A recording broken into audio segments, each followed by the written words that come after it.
आदरणीय मेरे देश के वासी सभी को सर झुकाकर प्रणाम करता हूं। आज दिल्ली में एमसीडी के चुनाव, गुजरात में विधानसभा के चुनाव और कुछ राज्य में उपचुनाव भी हो रहा है और आपके हिमाचल में चुनाव हो चुका है। आज चुनाव के सभी पार्टी के प्रचार का मंतव्य आप देखिए, सोचिए और समझिए। दिल्ली में खास करके अभी चीफ मिनिस्टर आम आदमी पार्टी के हैं और एमसीडी में बीजेपी की सरकार है। आज गजब सी लोगों की मुद्दा होती है जो कि आप सुनकर हैरान होइएगा कि देश चलाने वाले व्यक्ति को, जो कि पूरे भारत की जनसंख्या के जीवन को आधारित करने वाले, जीवन को बनाने वाले, जीवन को जीने के मार्ग दिखाने वाले व्यक्ति की इस तरह से सोच है तो इस देश की हाल क्या होगी। किसी व्यक्ति के पास, किसी राजनीतिक पार्टी के पास यह मुद्दा नहीं है या परफॉर्मेंस नहीं है कि ये बोले कि हम इतने साल में यह कार्य किए हैं, आगे और भी इससे अच्छे कार्य करेंगे।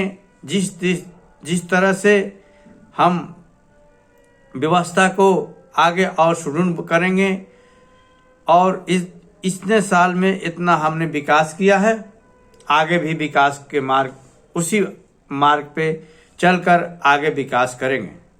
सारे राजनीतिक पार्टी के मुद्दा जो है, जो विभाग मेरे पास है, खास करके दिल्ली में कुछ ऐसी कानूनी व्यवस्था है जिससे कि यहाँ के मुद्दा कुछ और ही तरह के चलते हैं। आज जहाँ पे मोदी राज सरकार है, वहाँ पे डबल इंजन की सरकार की नारा दिया जाता है और उसी नारा को बदलकर केजरीवाल जी यह नारा दिए हैं कि केजरीवाल के विधायक, केजरीवाल की सरकार तो केजरीवाल के पार्षद। यानी जिसको जहाँ जिस तरह की व्यवस्था उचित समझ रहा है अपने आप में, वह उस तरह की अपना मंतव्य और विचार जनता के सामने रखकर और अपने को वोट प्राप्ति के लिए निहोरा कर रहा है, हाथ जोड़ रहा है, विनती कर रहा है कि हमें जिताइए, हम इस तरह की काम करेंगे। आज बीजेपी के यहाँ पे 15 साल से एमसीडी में सरकार है, उनकी दूसरे स्टेट में डबल इंजन की सरकार की नारा लगाते हैं, लेकिन यहाँ पे कुछ और नारा है। यहाँ पे यह दिखाना चाहते हैं कि हम एमसीडी में सरकार किसी का हो, लेकिन एमसीडी में हम रहेंगे, हम अच्छा काम कर रहे हैं और करते रहेंगे। और वही आम आदमी पार्टी उस बीजेपी के केवल वर्ड चेंज करके डबल इंजन की सरकार बनने की जो है नारा लगा दिया। मतलब डबल इंजन ना कह के जिसकी सरकार उसकी निगम परिषद। मुख्य विचारधारा में यही अभी पब्लिक के पास, जनता के पास राजनीतिक मुद्दा रह गया है। यह कोई नहीं कह रहा है कि हम विकास यह किए हैं, आगे भी करेंगे, हमारे विकास करने की मार्ग क्या है। यह किसी के पास कोई मैनिफेस्टो नहीं है। कुछ ऐसी लाभांतरित वादे लोग फेंक देते हैं जैसे गारंटी 10 गारंटी काम तरह के भी आम आदमी पार्टी के चीफ मिनिस्टर जी ने लॉन्च किया है।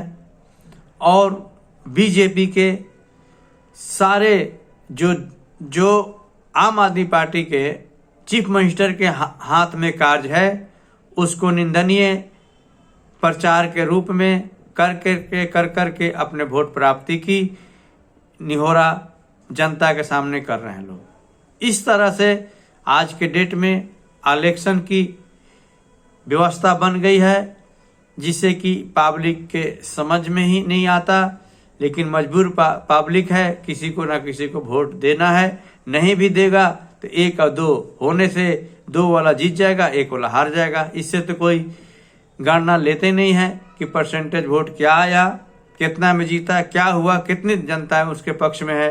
वो तो केवल आपके गिनती में आप आगे निकल गए तो आप जीत हो गए। चाहे वो क्षेत्र में 20 वोट पड़ा बाकी नहीं पड़ा, उससे कोई मतलब नहीं है कितनी % वोट मिला। मान लिया जाए कोई क्षेत्र में 30,000 वोटर है, उसमें से 10 उम्मीदवार है। 10 उम्मीदवार मतलब सबसे अगर किसी को 3,000 भी वोट मिल जाता है और सबको 3,000 से नीचे मिलता है तो उसका ये विजय घोषित हो जाता है। लेकिन सोचिए उस 20,000 में से मात्र उसके पक्ष में, उसके विचार में 3,000 ही लोग हैं, फिर भी वो नगर निगम पार्षद बन जाते हैं और विधायक बन जाते हैं।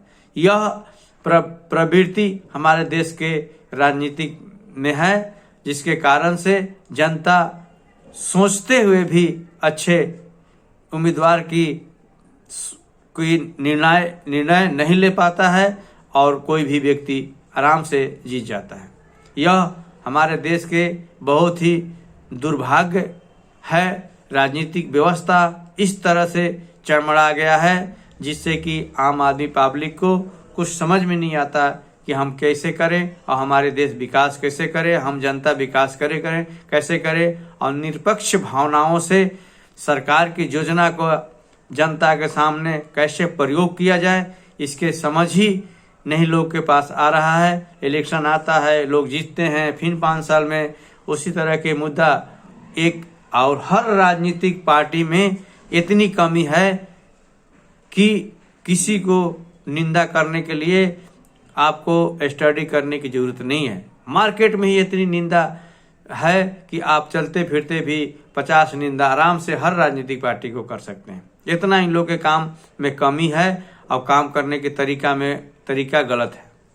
इसलिए हम सभी भारतवासी को आज जितना भी आप में क्षमता हो, विश्वास हो, शक्ति हो, जनसंपर्क हो, उसे उपयोग करके हम अपने देश के हित में काम को लाने का प्रयास करें, जिससे कि हम सभी भारतवासी के नागरिक अच्छे से जिएं और अच्छे प्रेम भाव भाईचारा के जीवन जीने की निर्णय मिले, शिक्षा मिले, जिससे हम सभी भारतवासी सुखी और खुशी के आनंद से अपने जीवन को भाईचारा के निभाते हुए जीवन को जिए, एक दूसरे के हित में काम करें, एक दूसरे की मजबूरी में एक दूसरा व्यक्ति खड़ा हो। यह समाज बनना चाहिए, यह विचारधारा के व्यक्ति को जिताना चाहिए, जिससे कि हम सभी मानव प्राणी के लिए वो भला के काम करे, अच्छा काम करे, विचारधारा अच्छा हो, समाज अच्छा बनाए। आज के डेट में आप लोगों ने देखा होगा कि योजना के आपको पता भी नहीं होगा, रातों रात वहाँ रोड बन जाती है, वहाँ मिट्टी पड़ जाती है, वहाँ पड़ जाती है। ये सारे योजना के पीछे उस राजनीतिक जीते हुए व्यक्ति की बहुत सारे बोलना नहीं चाहिए, कुछ होता है तभी करते हैं। आपके आवश्यकता के हिसाब से, आपके ज़रूरत के हिसाब से, आपकी क्या मनोकांक्षा है, आपके क्षेत्र में क्या कमी है, उसके हिसाब से कभी भी लोग योजना बनाकर हमारे क्षेत्र में काम नहीं करते।